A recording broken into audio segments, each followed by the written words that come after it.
very aware of Kristallnacht, or the Night of Broken Glass. It was a night of rampage against the Jews carried out in 1938 by the Nazi equivalent of the Proud Boys. They hired a big movie star, Arnold Schwarzenegger, to take my place. And we know how that turned out. The ratings went right down the tubes. It's been a total disaster. What do you think about Donald Trump running for president again? You know, I think that's the past.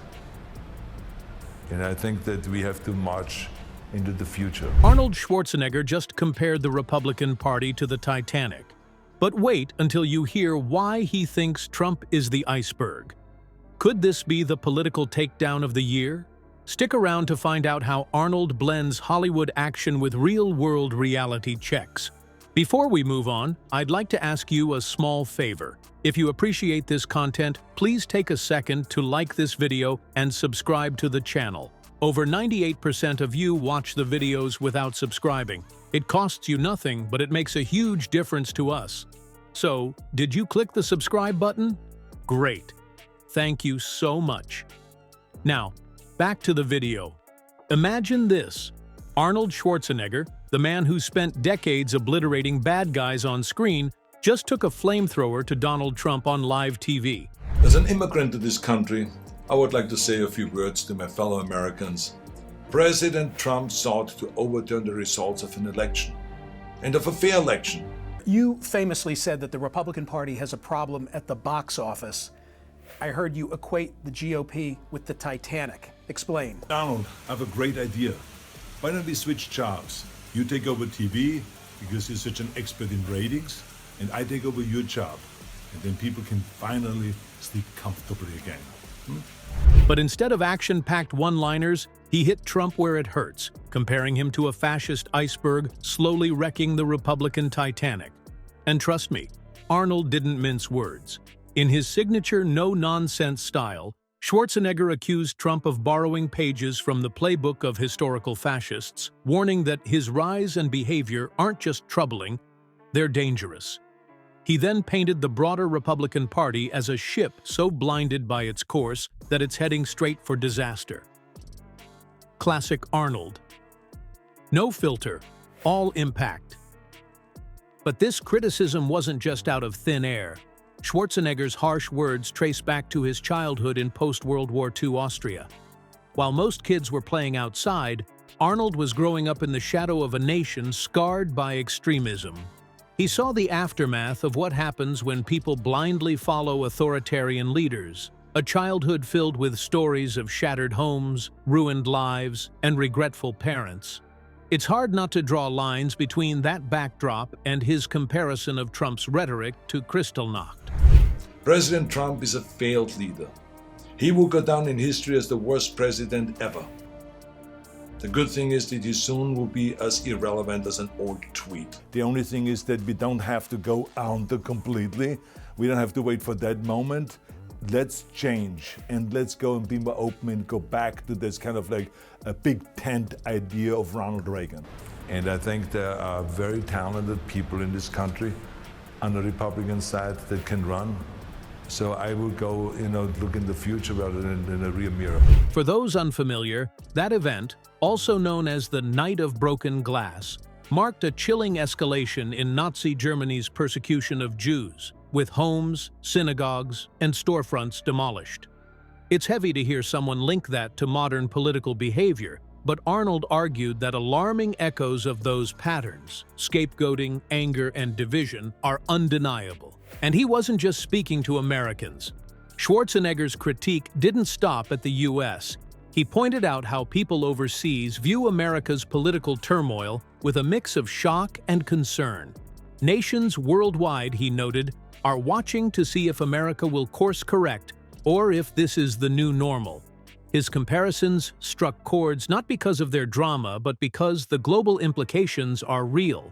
What happens in the US resonates far beyond its borders. So being from Europe, I've seen firsthand how things can spin out of control. I know there is a fear in this country and all over the world that something like this could happen right here.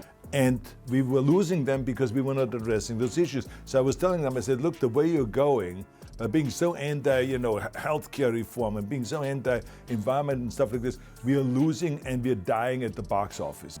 Independents are about to overtake Republicans in California. What can California do differently?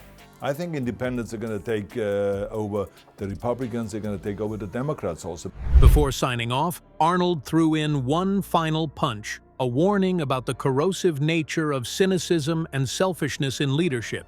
He called it the real sickness, a poison that weakens democracy itself. And, as we'll see next, he had some Titanic-sized insults for the Republican Party as a whole. If Arnold's smackdown of Trump was fiery, his critique of the entire Republican Party was an absolute scorcher. He compared it to the Titanic. But here's the twist. This sinking ship isn't just hitting one iceberg. It's on a collision course with several, from healthcare and education to the environment. In his words, "We didn't address as a party healthcare issues. We didn't address education issues. We did not address environmental issues." And the consequences? They lost support, including a staggering 1 million women leaving the party. Ouch. Arnold basically told the GOP, "You're sinking and you did this to yourselves." But Schwarzenegger didn't stop at policies. He went after the Republican lawmakers who stuck by Trump like lifeboats strapped to that doomed ship, accusing them of swapping patriotism for blind loyalty. To hammer it home, he reached back to Teddy Roosevelt's famous words, "Patriotism means to stand by the country. It does not mean to stand by the president." That quote? A sledgehammer aimed directly at the party's hypocrisy. Arnold called out these enablers for ignoring national interests to protect one man. He made it clear that their silence, not just their actions, allowed Trump to run his show unchecked. It's the kind of critique that makes you wonder if anyone in the GOP actually listened to him. And then came the examples. Arnold highlighted how key issues like women's health care were outright ignored, turning away communities the party desperately needed. Environmental policies? Also ignored, despite global concerns. Education? Nope.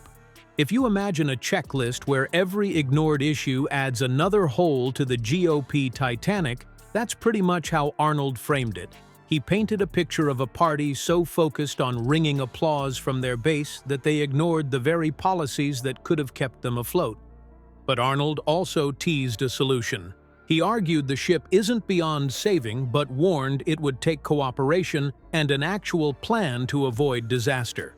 He capped it off with a message to the Republican leadership.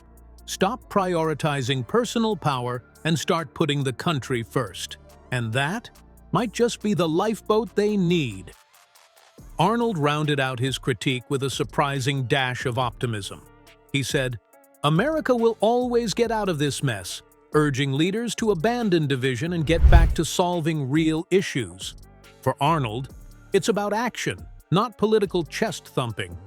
"We have to win the people over," he added, emphasizing that change comes from improving lives, not just stirring outrage. Coming from someone who literally rebuilt his life from scratch, his confidence in resilience hits differently. It's clear he sees this as a pivotal moment for America to reject cynicism, and he's challenging everyone to step up, not just complain.